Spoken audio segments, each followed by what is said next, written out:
Welcome to the Voices of the Goddess podcast. We believe that there is a goddess inside each and every one of us. When we use our voice to share that goddess, we support and uplift each other. Join us each week as we interview women to receive the message of their goddess within.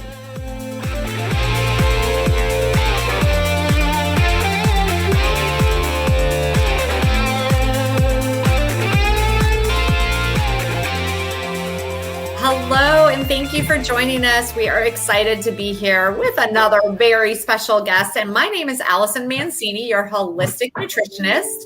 Joined with me today with my sidekick. I'm Julietta, the magical PT. Welcome to Voices of the Goddess. This is a podcast where we interview other goddesses and to share the information that they have in them that will help you become the goddess you are meant to be. And today we are joined by Alison Avayu. I said it might get a little confusing because we got two Allisons on the show today. But welcome. Thank you so much for joining us, Alison. And if you would, please introduce yourself to our audience. Tell them a little bit about who you are and what you do. Well, thank you so much to both of you for having me. It is an honor to be here, to be on this Goddess podcast. So hello to all the goddesses out there. Yes, my name is Alison Avayu. I am a health coach. I help busy mamas get out of that mom rut, quit feeling exhausted, miserable. I connect them with a team of other empowering women that are there to support them on their journey, whatever that looks like for them, and coaching them on a whole foods nutrition system. Awesome. That is awesome. Right up my alley, girl. Right up my alley. Right? Yep. Yeah, I'm on with the two nutrition people here today. Awesome. It's perfect. So are we ready to dive in right away? Let's do it. Let's do it. Okay. So as you know, we ask our guest 4 questions. And the first one is, what is your superpower? Or if you wanted to choose a superpower, what would it be? Well, my superpower is definitely my organizational skills. From a very young age, I have always been super duper organized. It drives my husband absolutely crazy because he is the exact opposite, which is probably why we got married. But every job that I've ever worked at, I've always created some sort of organizational system, filing system, how to, like, manual, step-by-step, boom, boom, boom, boom, boom. And I just recently realized that, like, I was kind of thinking back, going over an exercise of, like, what is my zone of genius? And this just kept coming up. And I was like, I have really done that for every single job I've ever had, every industry. And so, yeah, it's definitely my organizational skills without a doubt. If I had to pick one, I don't even know. I think probably just more creativity. I have a degree in interior design. And I did 4 years of art classes in high school. I've done it all, but the creativity side, that letting loose and just being creative, I would love that superpower. Well, I would love your organizational superpower to rub off on me. A lot of times I've thought about, like, hiring an organizational person to come organize my house, organize my office, organize me. I could definitely use some help in that arena. And as far as creativity, like, I really, and this is something, those of you that know me, I've, over the last few years, like, let more and more of my creativity out. And, like, I got a bunch of it behind my head there on the wall, and the work that I do with crystals. And, like, I have so many conversations in my head that I'm not an artist, I'm not creative, and da-da-da-da. And, at some point, like, there was just, like, this calling, you got to do it. And I was like, all right, I'm doing it. And whether anybody likes it or not, it doesn't matter. Just let it flow. And the more it flows, the more it flows. And so if you want to be creative, just be creative. Yes, I know. I'm learning to just let it go and just go with the flow. Absolutely. I used to be extremely organized. I'm not sure what happened. Kids and life, I think, happened. But I do like being organized. Like, And it's so funny because my husband, when we've been married for 27 years. And when we first got married, that was one of the things I always liked everything to be very organized. He's like, what happened? I'm like, I don't know. I don't have the time for that anymore. I would love for someone to come in and organize my kitchen pantry. Oh, it's a hot mess, but it's all good. There's still food in it. So that's all that matters, right? There's food in it. Yes. All right. So question number 2. A lot of people struggle because we want you to choose just one, and it's really hard. But what is a book that has either greatly influenced your life or is your favorite book? All right. In all honesty, I had picked 2. But since you just said that, you can share them both. I'll focus on one. I'll focus on the most recent one. So I would say Super Attractor by Gabby Bernstein. Phenomenal. I love her. Yes. Well, that was my first introduction to her. And it was just this last fall. I happened, this lady that I know, we just really connected. We both went to the same college. We're from Kansas. And she asked me if I was a reader, and then all of a sudden I'm getting these books from her, and one of them was Super Attractor. And I just kind of gotten into the whole idea of manifesting and attracting. And I'd read a book about law of attraction years ago, but it never really sunk in. And so obviously the universe was planting this book in my lap. And so I read it. And it was super powerful, really, really interesting. I come from a family, I was raised very Catholic. And so it was kind of interesting coming from the religious Catholic side and then reading this and how it all intertwined and how it may be different, whatever the case may be. But it was just the perfect book at the perfect time for me. And I think it had a lot of really powerful takeaways in it, just as far as being connected and really just attracting what it is that you want in your life. The second book I was going to talk about was Big Magic by Elizabeth Gilbert. That book, I read quite a few years ago, and it was really, really interesting just in the storytelling process. I'm not going to get into it because it's too long of a story, but just how she talked about the creative process, like how it comes to you, and the stories that she told were just really, really intriguing and fascinating to me. So that was and it was a great motivational book as well. Nice. I'm like super impressed because now we've got 2 podcasts in a row here.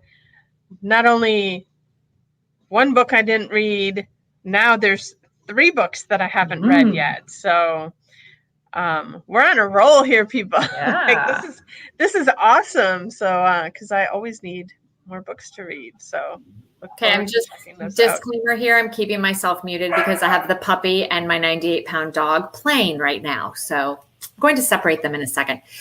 But I'm in a great book. Oh, they're not quiet. Okay.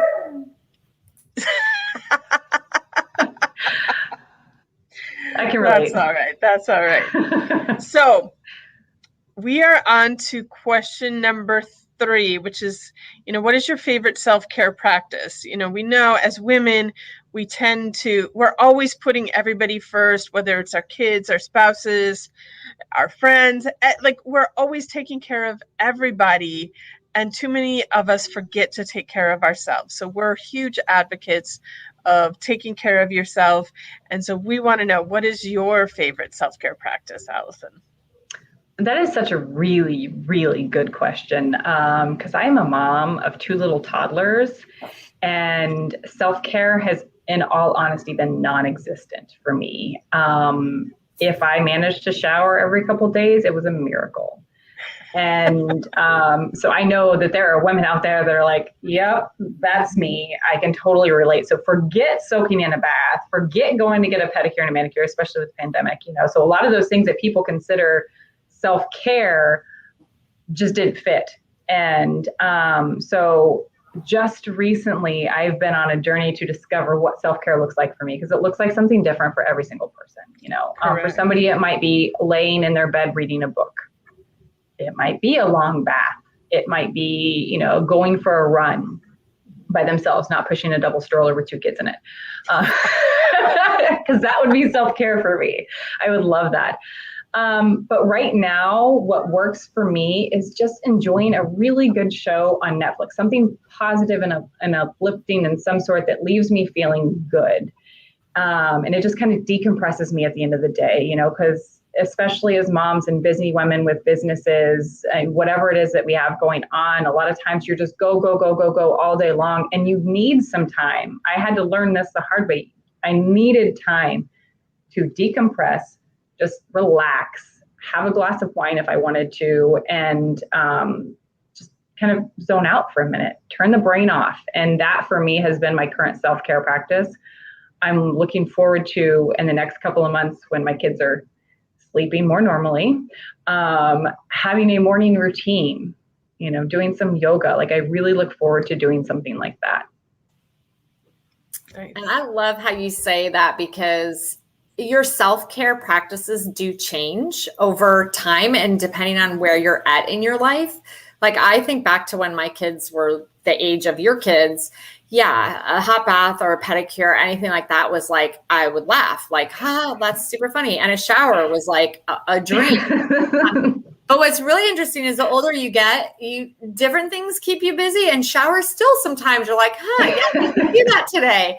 But the reality is I love how you say that. It is so different for everybody, and it's what works for you. And I really feel like it's what works for you at the season of life that you're in, because what I do for myself now is not what I did for myself even 5 years ago. Things have changed, and you gotta do what feels right at the time. So I think the biggest thing is that you just do something for you, whatever that is. Like you said, if it's laying in bed, reading a book, going out and, I don't know, get an ice cream cone, do something.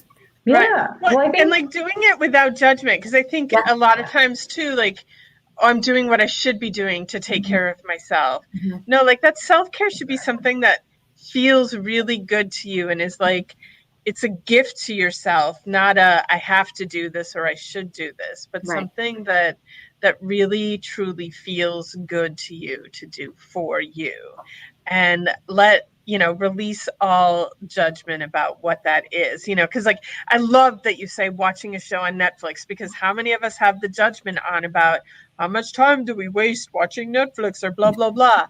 Man, if it's feeling really good to you, if it's uplifting, then do that. And you mentioned having ice cream, Alison, like all this judgment on eating foods that are bad for you. And it's like, man, if that ice cream is going to like lift your soul for the moment and just like soothe you and feel good, do it.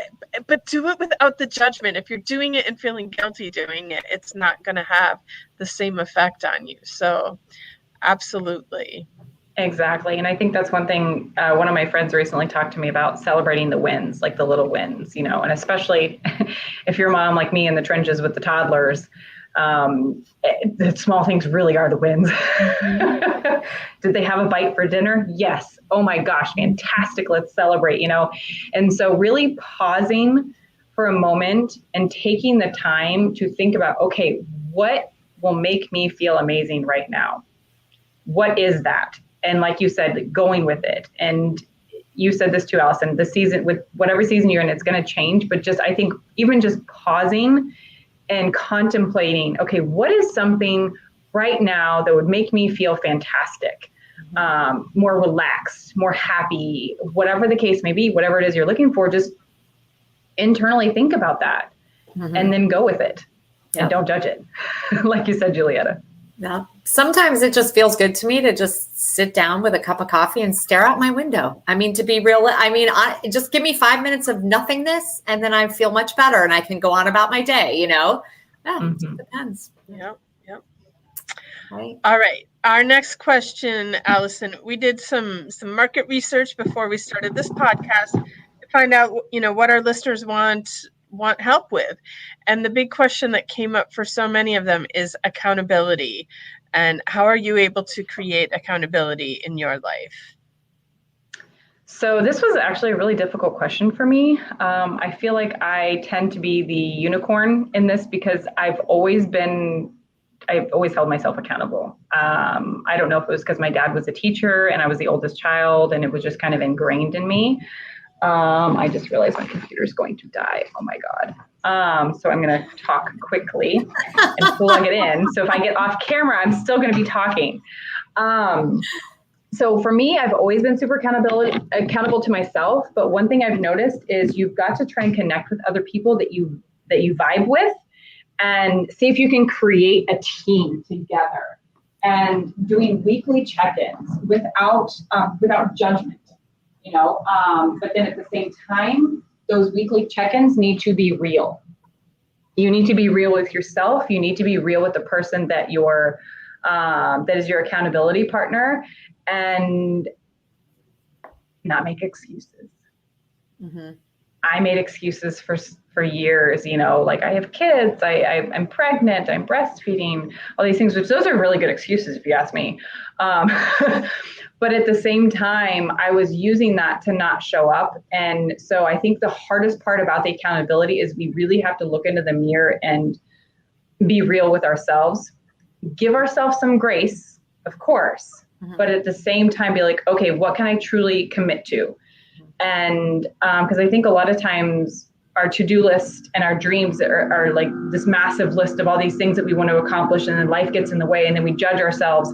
And so I think being able to look at that, give yourself some grace, and just be real with what you can commit to, and keep it in like baby steps, okay, this week or this month, this is going to be my focus, and have that one person that you can check in with. And it helps if that person can be at a similar point in your journey, I think, maybe a couple steps ahead or in a different industry, something like that. I found that's really been really, really helpful for me, because you're both at that same stage. So you can bounce ideas, you're both kind of moving together along this path, and you don't have somebody that's way off over here doing this thing, and then you're over here doing this thing, and it's hard to stay connected with what it is that you're both working on. Mm-hmm. So hopefully that makes sense. But that's what I found has worked for me, besides just the innate accountability, being a teacher's kid.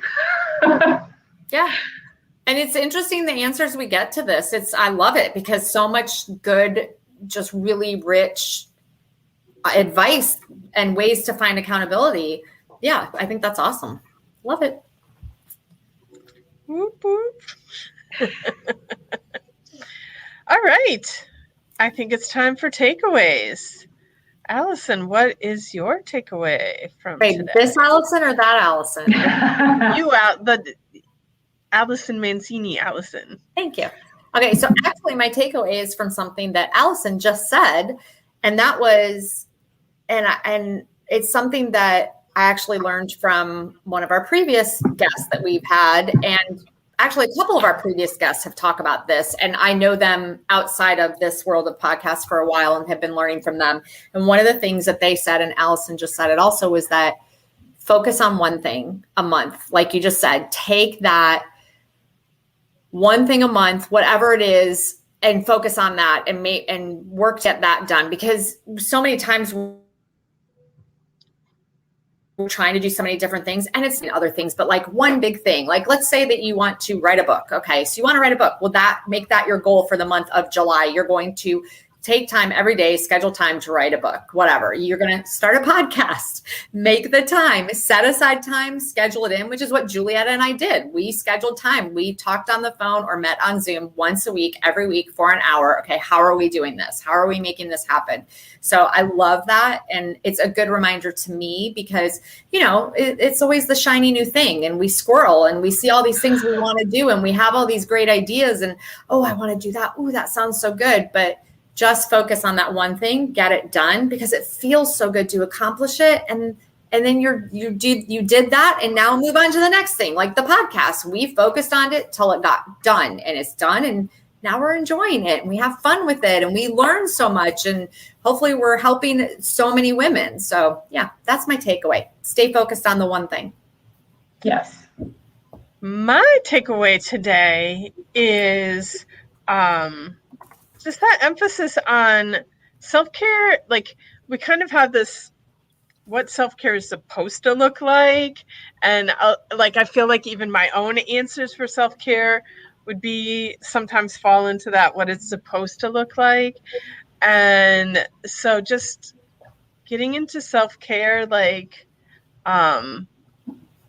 whatever, fills your heart, soothes your soul, makes you feel good.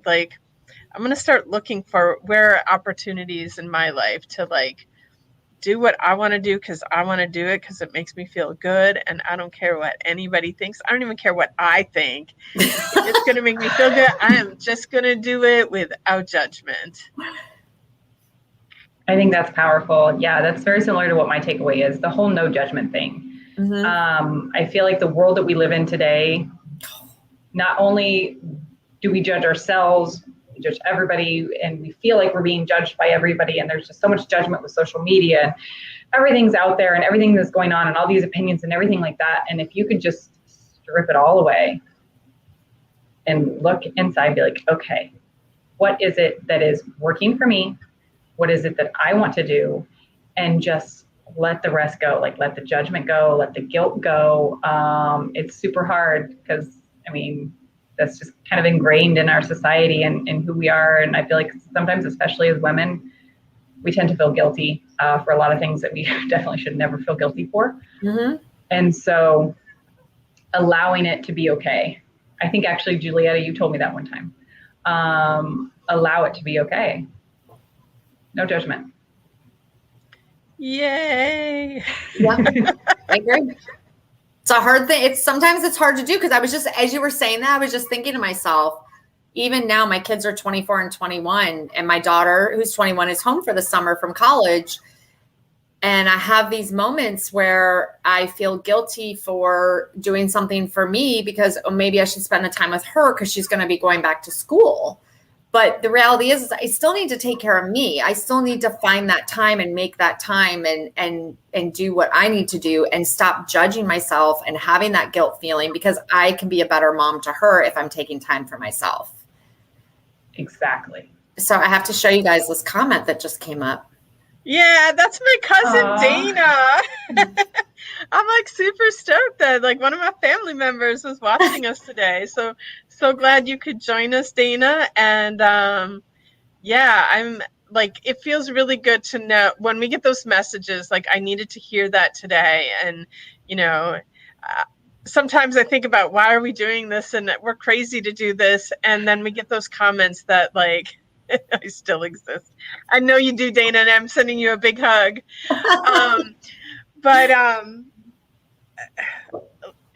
So often, like we doubt ourselves and that we doubt that we have something of value to share. And every single one of us has something valuable to share that somebody out there needs to hear, which is why, you know, sometimes I ask people like, do you want to be a guest on our show? And they're like, no, like, I don't have anything to say. And I'm like, everybody has something to say and your voice is important. And the reason, like, maybe you're going to say the same thing that I say, but you say it in a different way that touches somebody else and it's able to reach them. Like, you just don't know when you're going to say something that's going to completely change somebody's life. And it might be the simplest, tiniest thing ever, but it really does have impact out there. And so when we get this kind of feedback, it's like, it reminds us like, this is why we're doing this.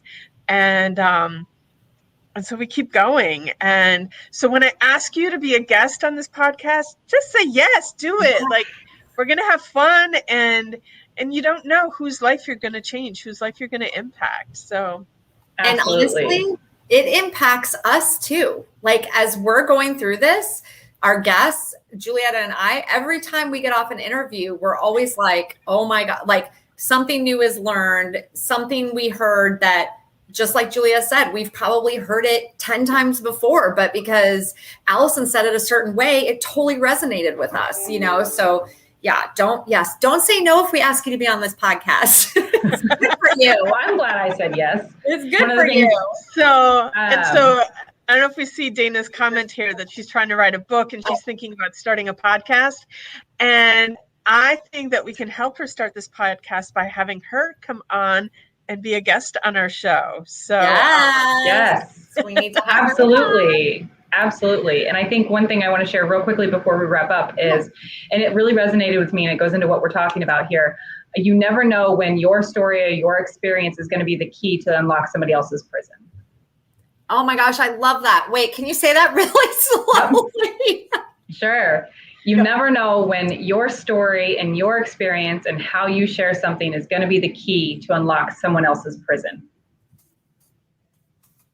I heard that a few years ago at one of our company conferences, and it just landed. And I was, wow, because just like you talked about, Julietta, it's, you don't know when you might change somebody else's life. Like your experience, how you say it could be completely different than how they heard it the 1,000 times before that they've heard it. And today might just be that day. You have to say it one more time. Sure. You never know when your story, your experience is going to be the key to unlock someone else's prison. Got it. That's beautiful. So while you finish typing that, Allyson, I'm going to say, other Allyson, thank you so much for being our guest on the show today. Really powerful messages, and this was special. Like, it almost has me kind of like tongue-tied and speechless. So thank you so much, Allyson, for being a guest here today. Thank you to all of our listeners. And if anything that we said today spoke to you, like, please subscribe to us on YouTube. Our podcasts are, on iTunes, Spotify, everywhere. Subscribe there. All of that helps us be able to keep doing this. And the information that we shared today, it will be in the comments, in the show notes. So you will easily be able to access everything that we shared with you today. So thank you, everyone, and have a magical day. Thanks. It was nice to finally meet you, Allyson. Nice to meet you too, officially. Thank you, ladies. This is wonderful.